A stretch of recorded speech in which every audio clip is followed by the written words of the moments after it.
bangkit, lebih percaya diri, terus lebih berusaha lagi untuk terus mewujudkan mimpi-mimpi.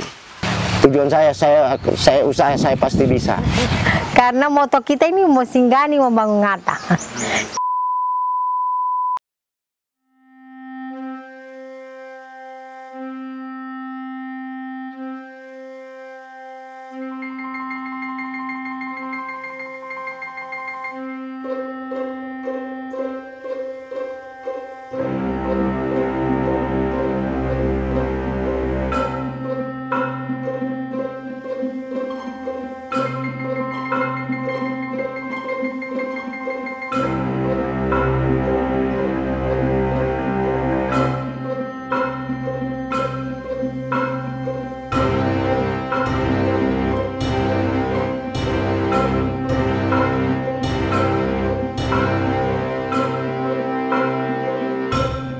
Pagi ini ditandatangani bantuan hibah daerah dari Kementerian Keuangan kepada 3 bupati dan 1 wali kota senilai 1,9 triliun rupiah.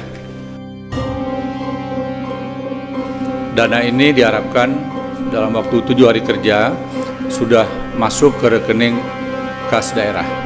Selanjutnya akan ditransfer ke rekening perorangan kepada masyarakat yang terdampak bencana, baik yang rumahnya rusak berat, rusak sedang, dan rusak ringan. Masing-masing senilai 50 juta rupiah, 25 juta rupiah, dan 10 juta rupiah.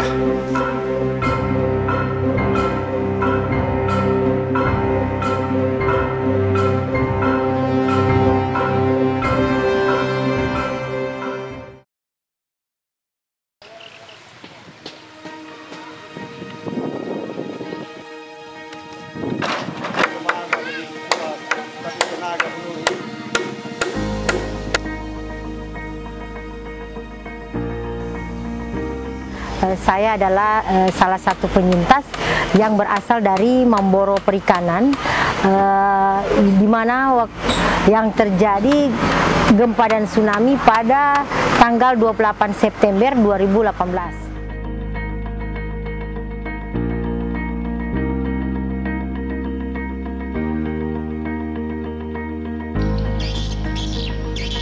Sebenarnya kami juga bingung. Awalnya kami bingung mau apa, karena apa yang bisa kita lakukan pada saat itu. Sementara kami kurang dijamah oleh pemerintah. 3 bulan kemudian datanglah teman-teman dari Arkom ini menawarkan bagaimana kita berproses sama-sama untuk bagaimana kehidupan kita ini bisa lanjut, bisa mandiri, bisa kita laksanakan bersama-sama dengan kesabaran, dengan gotong royong.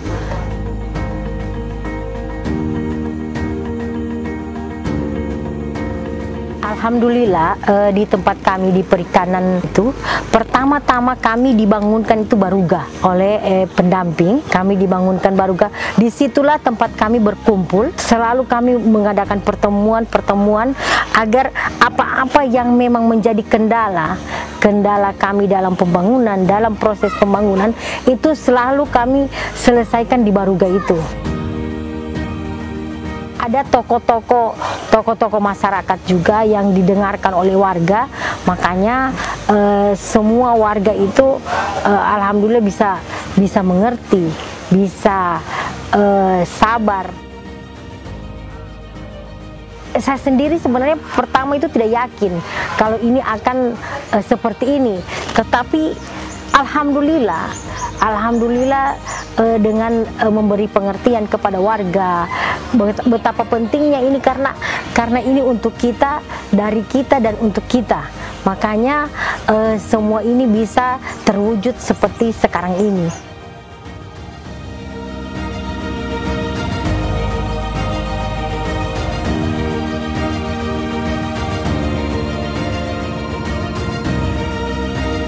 Saya adalah penyintas korban bencana gempa dan tsunami di Sulawesi Tengah.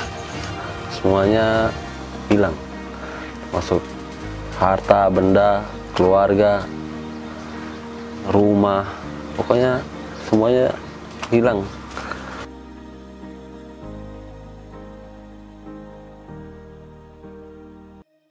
Ketika teman-teman Arkom masuk membuat satu program pelatihan untuk rumah Risa, saya beserta warga lain itu diajak untuk mengikuti pelatihan.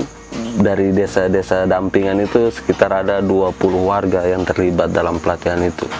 Karena pada saat itu juga saya lagi kerjaan belum jelas, masih serabutan lah. Saya pikir-pikir, kenapa nggak coba ikut aja. Mencoba untuk ikut bergabung dalam pelatihan itu sambil belajar lah. Karena menurut saya ini sesuatu yang baru, yang belum pernah ada di Sulawesi Tengah. Kalau saya dulunya itu usaha saya cuman menjemur ikan. Itu pun bukan punya saya, tapi punya teman saya. Saya cuman digaji begitu. Awalnya sebelum adanya pembangunan ini ya, misalnya hidup itu masih dalam kebimbangan begitu. Mau buat apa, mau buat ini, tidak sanggup. Mau ikut yang ini, keahlian tidak ada. Paksa cuma salah satunya itu saja usaha saya, usaha ikan itu saja. Awalnya memang saya itu diajak ke teman saya untuk gabung sama pendamping. Ya di situ saya mendapat pengalaman lah untuk pemasangan panel dan lain-lainnya itu. Pada saat itu kami ingin membentuk satu struktur untuk kepengurusan bengkel Risa ini. Ditanyalah teman-teman ini, mau nggak kalian menjalankan satu usaha, ya usaha itu untuk pemberdayaan warga sekitar, untuk pemulihan ekonomi. Pada saat itu memang saya dimintakan oleh pendamping untuk membuat batako ini. Maukah katanya buat batako? Jadi saya tanyakan juga, batako ini dibuat untuk apa? Ini bilang dibuat untuk pembangunan di sini. Itu pun kalau ada pembeli lain bisa dijual juga. Jadi ya langsung saya iakan, iya saya mau, saya siap. Yang ada di pikiran saya saat itu hanya nekat saja. Ini bagi saya pengalaman pertama lah saya ditunjuk sebagai seorang kepala bengkel untuk membuka suatu lapangan pekerjaan, untuk pemulihan ekonomi warga. Nah, dari situ saya berpikir, Arkom aja berani. Nah, kenapa saya enggak? Waktu itu memang saya katakan siap. Istilahnya siap itu spekulasi. Tahu bagaimana ini bisa atau tidak. Tujuan saya usaha saya pasti bisa.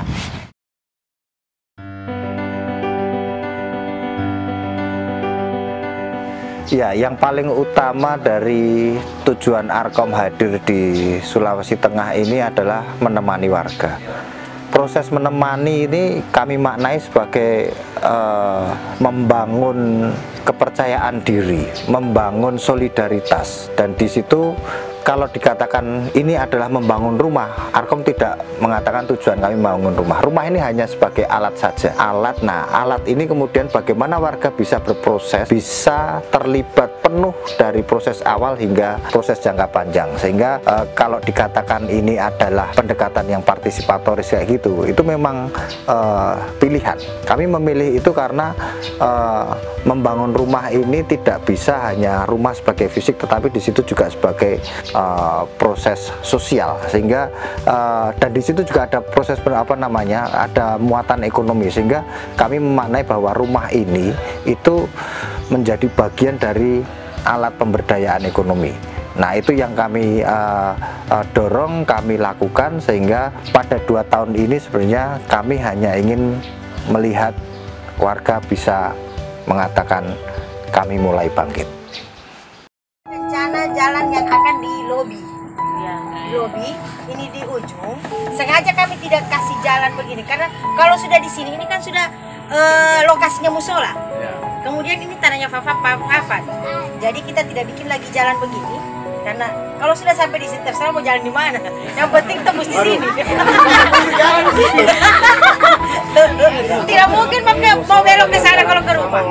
Jadi ini jalannya 5 meter ini sudah termasuk nanti drainase yang 5 meter ini. Kemudian untuk kaplingannya 10 kali 10. Semua menghadap ke jalan. Lihat tangan saya.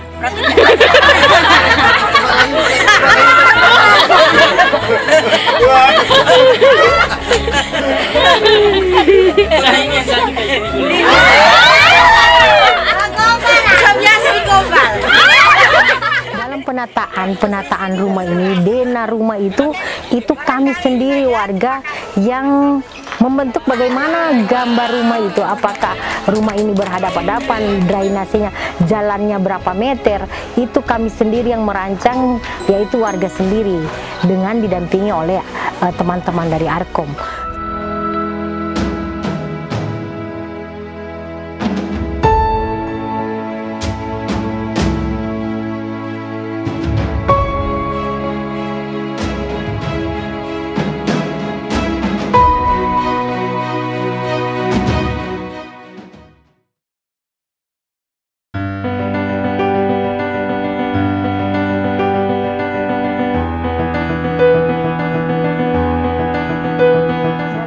Menuju kami kemari perikanan baru, kami masuk di sini, kami tidak sendiri, kami saling menguatkan sesama warga, saling membantu, bekerja sama yang baik, makanya kami bisa sampai di titik sekarang ini.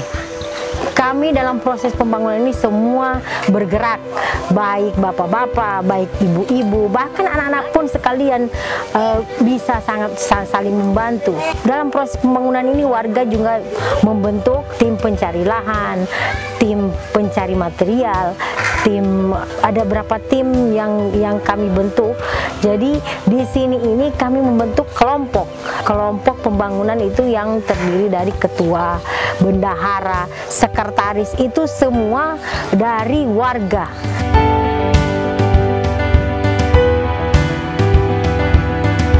Yang membuat saya bangkit ini ada sedikit kebangkitan, itu adalah pendamping yang mengasihkan saya itu pekerjaan begitu sebagai pencetak batako.